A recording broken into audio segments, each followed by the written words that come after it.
vocês estão vendo aí, né, a gente vai iniciar mais um conteúdo, né, e nesta feita a gente vai iniciar o conteúdo de tabela periódica, certo? Bom, inicialmente a gente vai falar sobre o desenvolvimento histórico da tabela periódica e os tipos de elementos que existem na tabela periódica, certo? Existem alguns tipos de elementos que existem na nossa natureza, certo? Então, vamos aqui para o desenvolvimento histórico. Bom, com a descoberta dos elementos químicos pelos químicos, né?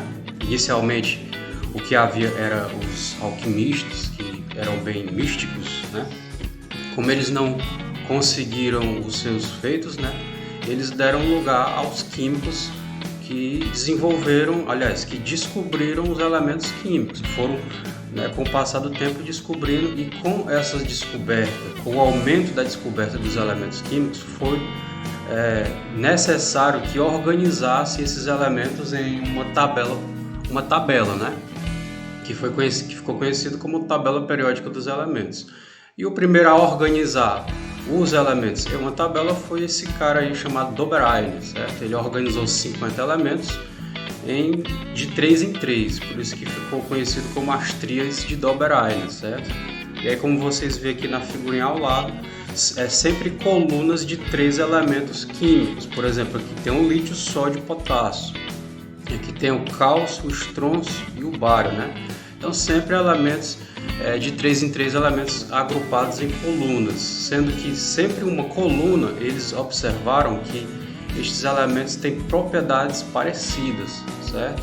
Ou características semelhantes, como por exemplo o lítio, o sódio e o potássio, todos eles são metais, e os metais têm propriedades parecidas, como a gente vai ver mais adiante.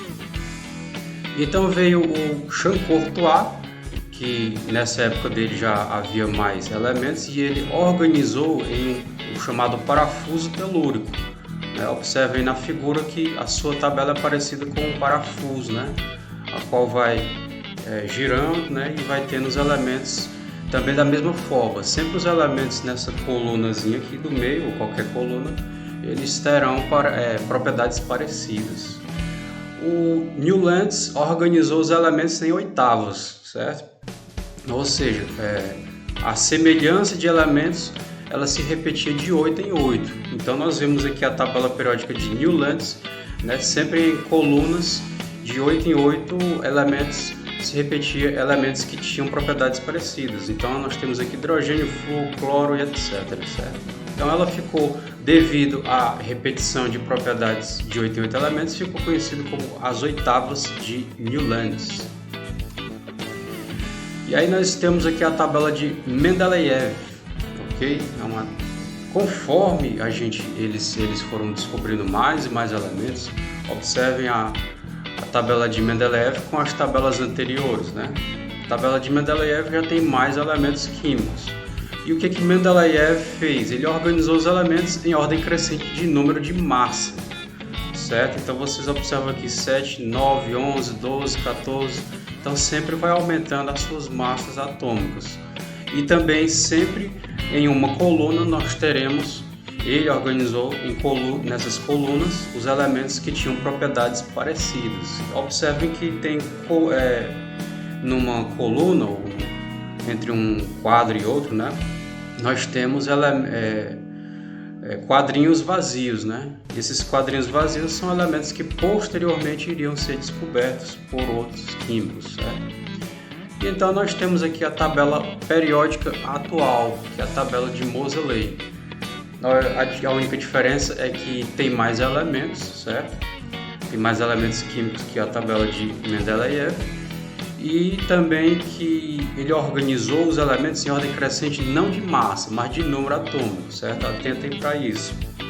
Enquanto que Mendeleev organizou os elementos em número de massa, em ordem crescente de número de massa, Moseley organizou os elementos em sua tabela periódica em uma ordem crescente de número atômico, e chegou a essa tabelazinha aí de atualmente 118 elementos químicos, né? É importante ressaltar que desses 118, 93 são elementos químicos naturais e os demais são elementos artificiais produzidos pelo homem, ok?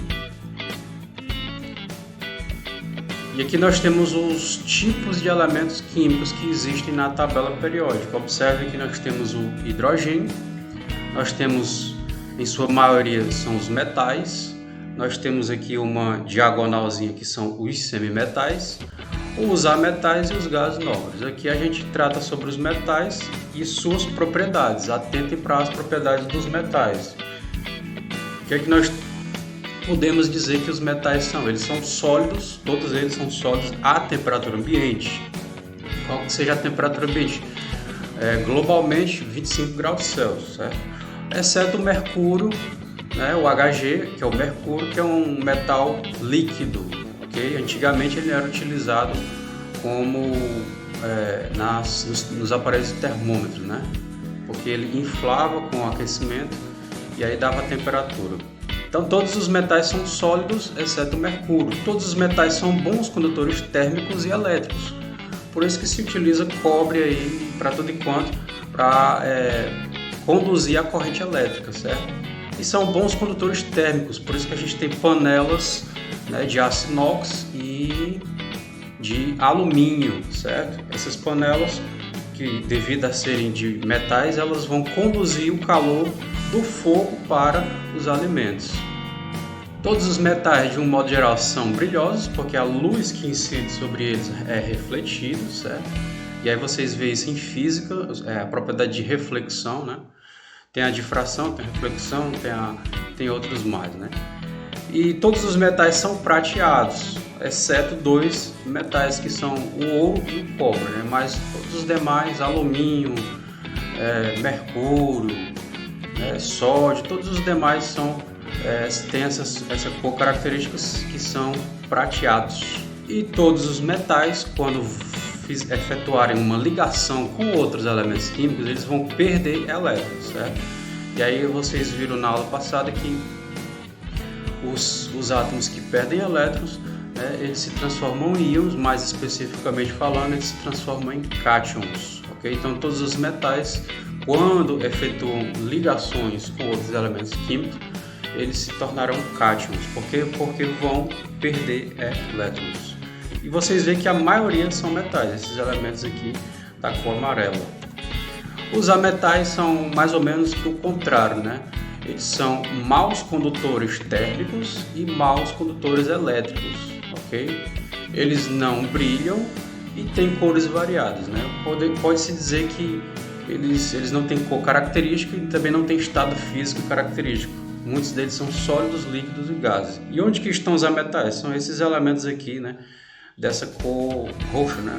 Mais ou menos roxo. E são uma pequena minoria, né? Os semimetais, ora se comportam como metais, ora se comportam como não metais. E eles são também considerados semicondutores, certo?